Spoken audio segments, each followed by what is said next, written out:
Ladies and gentlemen, it is done. Tulsi Gabbard has been confirmed as the Director of National Intelligence, and boy, is it cathartic. You know, I'm a big fan of Tulsi Gabbard. I have been for some time. And for those of you that have followed my career, you know that when she was running for president as a Democrat, I was on board. I think she's fantastic. She's got military experience. She was the last moderate the Democrats could have had. And she wasn't even super moderate. She's fairly progressive. Though I disagree with her on some policy issues, I thought that Tulsi was what was needed to save the Democratic Party from itself. Well, the Democrats nuked themselves. They spiraled out of control, went woke, got broke, and Tulsi jumped ship and joined the Republicans. She's a Republican now. I love how the headline for the Daily Mail is, Senate confirms MAGA hero Tulsi Gabbard as Trump's intelligence boss, as top Republican knifes the president, but liberals suffer predictable meltdown. Mission accomplished. You know what this means?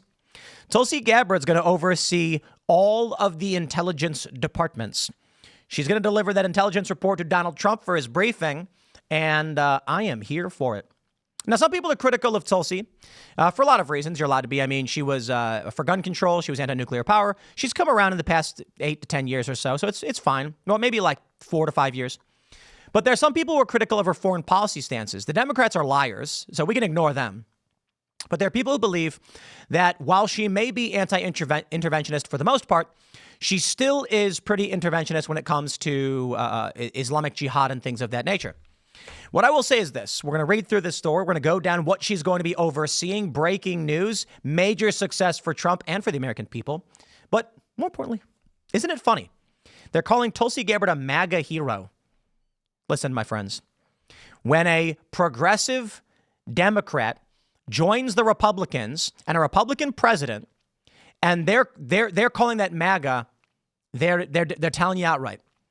Donald Trump's coalition are people of all different political backgrounds politically, but we understand one important thing. Reality has a right-wing bias. If you live in the real world, if you believe in honesty, integrity, and doing the right thing, you're conservative now. The Democrats, meanwhile, are lying about the economy still. They tricked Democrat voters. That's what Politico reported. And they're calling anybody who doesn't agree with them blindly in their weird cult a MAGA or far right. Indeed, that is where we're at. Let's read the story about Tulsi Gabbard's confirmation. Now, it went largely along party lines, but Mitch McConnell betrayed Trump. And look, man, a lot of people want to give McConnell credit because he helped flip the Supreme Court. He blocked Garland. And okay, sure. Okay, fine. But this dude is not a good dude. He's establishment. He's going to keep playing that game. And I am offended that he would vote no. So I say this guy, time to retire, McConnell. Look, I can respect he's done some good things, but I'm not a Republican. I don't like Republicans. I don't like largely what Mitch McConnell has done in the past. He's done a handful of good things in the past few years that I can consider. But we're in a new era, a coalition of moderates, liberal, conservative, coming together under the Make America Great Again banner, and we want to see it. And that means a former Democrat, someone who tried to save the party, as DNI, is a good balance against Donald Trump. I'm looking forward to Kash Patel and RFK Jr. next. So here we go. Senate confirms. There's also breaking news, too, you can see, which we'll get into. Trump and Putin have started negotiations to end the war in Ukraine. I mean, win, win, win. Let's go. Here's the story. The Senate voted to confirm Tulsi Gabbard as the country's top U.S. intelligence official, despite some lawmakers sounding the alarm. Oh, cry more. The Senate voted 52-48 to confirm Gabbard and become the next DNI. Notably, the longtime former Republican leader Mitch McConnell voted against Gabbard's appointment to the role. He was the lone Republican no vote on her confirmation. Democrats slammed her judgment leading up to Senate confirmation and raised doubts over her ability to keep information safe. All lies, I might add. Quote, every single Democrat, I am really proud to say, will oppose this awful nomination because we simply cannot in good conscience trust our most classified secrets to someone who echoes Russian propaganda and falls for conspiracy theories, Chuck Schumer proclaimed on the floor just before Gabbard's confirmation vote. I hope that they gut this corrupt political machine. It's all just not true. It's just all lies. Falls for conspiracy theories and Russian propaganda. Oh, sorry. The machine state has failed and the people have spoken, and y'all deserve to retire off into the sunset and leave us alone and let us fix this country. Schumer went on to note how Gabbard has said things like the Ukraine invasion was caused by the United States, not by Putin, and denied former Syrian leader Bashar al-Assad's use of chemical weapons despite all of the intelligence. Ooh, I'm excited. Let's break this one down. I'm not a fan of the general rhetoric that the Ukrainian invasion of Russia was caused by the United States. But it's an opinion statement that is not incorrect. It's an opinion statement. That is, the U.S. and Russia were deeply involved in a soft power conflict in Ukraine, and Russia escalated to kinetic warfare. Russia was wrong for doing this, but this is what happens in war. To say the U.S. wasn't involved in the escalation would be completely incorrect. But in my view, I say this. There's a line. Russia crossed it. We're playing a soft power battle. Russia's going to lose. It is fair to say that it was predictable that Russia was going to escalate because they wouldn't back down, and that is the power battle of the world. But Russia is responsible for their invasion of Ukraine at the start of this war. That's just it. I understand what Tulsi is saying, however, that if NATO wasn't meddling in the government of Ukraine, this wouldn't have happened. That being said, so was Russia. Russia just lost. I want the U.S. to win soft power battles. I really do. I'm not a fan of USAID, and I don't think that we should continue that stuff moving forward. I understand that when it comes to great escalations of warfare, playing with soft power financial incentives is the preferable option to bombing people and blowing up civilian targets and irradiating fields. We don't want any of that stuff. So if I had to choose, and I said conflict remained in the realm of economics and politics, it's preferable. The escalation beyond that is Russia's choice to do, and they take the blame for starting that war. It doesn't mean the U.S. wasn't involved and there wasn't an escalation. My point is this. The U.S. should not have been involved in it. I think this. USAID, U.S. soft power battles shouldn't be happening for the most part. For the most part. I'm not going to act like we shouldn't be engaged in conflict or there should be congressional declarations. Intelligence is not all bad. I get it. Why are we getting involved in this way in these countries? We shouldn't be creating these circumstances. I'm not for it. And so the U.S. is now deeply involved in a kinetic conflict. We shouldn't be involved either. When Russia invaded, we should have been like, we're not going to get involved in this. The war would have been over in 3 days. I'll tell you, my friends, it's not easy.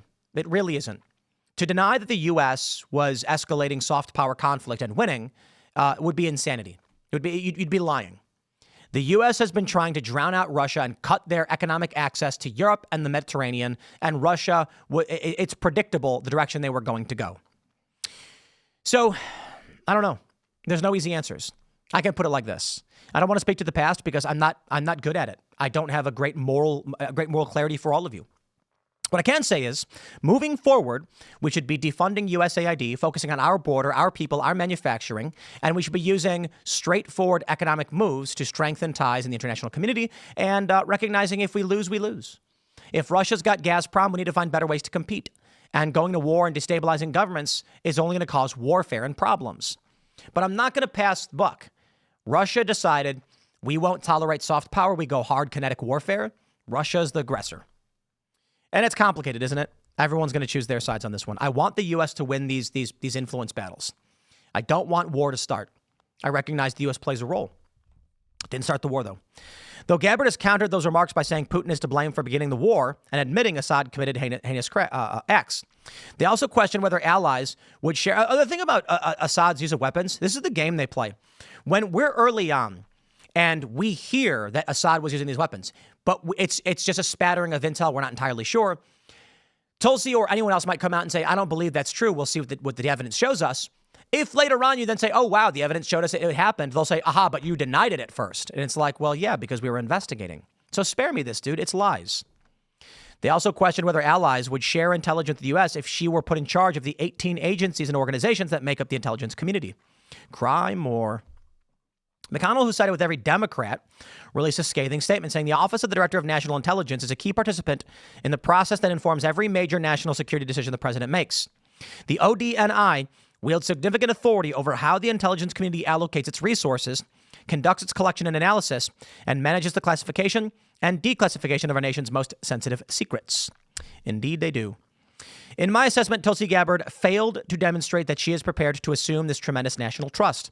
The final vote came after Gabbard, a former Democratic lawmaker and lieutenant colonel in the U.S. Army Reserve. Is it the Army Reserve? I thought it was National Guard. Same thing. I don't know. Had her nomination moved favorably out of the Senate Intelligence Committee along party lines. Several Republican lawmakers who had expressed concerns with her past comments came around in the end and voted to advance her nomination. Bravo. Bravo. Let me lay out Mitch McConnell for you. Western Lensman says Mitch McConnell voted for 3 out of the 4. Pete Buttigieg, that's Austin Lloyd and Merrick Garland, but not Tulsi Gabbard. Yeah. Listen, Mitch McConnell is not a good dude, okay? We should be calling him out. I think that's fair. Tulsi Gabbard is the right person for the job. Now, we have the Wikipedia here. It currently still says Laura Chao, how do you pronounce that? Is the, I'm going to hit refresh. No, Tulsi Gabbard. The incumbent acting director of national intelligence, they still have on Wikipedia as Laura Chao. I guess, are we waiting for something with Tulsi? Wikipedia? It's not been updated yet. That's amazing. Maybe the defunding of USAID stripped Wikipedia of its source revenue as well. So we'll see. Over at our friend ChatGPT, we got the list of the intelligence agencies that Tulsi is now going to oversee. And boy, am I here for it, because the Federal Bureau of Investigation Intelligence Branch will now be under her purview, as will the CIA and the NSA. These are good times, my friends. The DEA, Homeland Security, Department of Energy, Treasury, State, FBI, National Reconnaissance Office, the NRO. I'm looking forward to it. This is a victory for Trump. It's a victory for you and me. And the deep state is furious. You know what, though? Nothing they can do about it. So we'll see. I'm going to wrap it up there, my friends. Smash the like button. Share the show with everyone you know. Make sure to check out our exclusive offerings on Rumble Premium. Use promo code TIM10. That's TIM10. I have to say 10 because some people were spelling it TEN, but it's 10 to get 10% off an annual subscription to watch our members-only Rumble Premium content over at rumble.com/TimcastIRL, the Green Room Show. It's a playlist. You'll love it. Also, go to timcast.com to join the Discord server to engage in our community. Thanks for hanging out, and we will see you all in the next segment.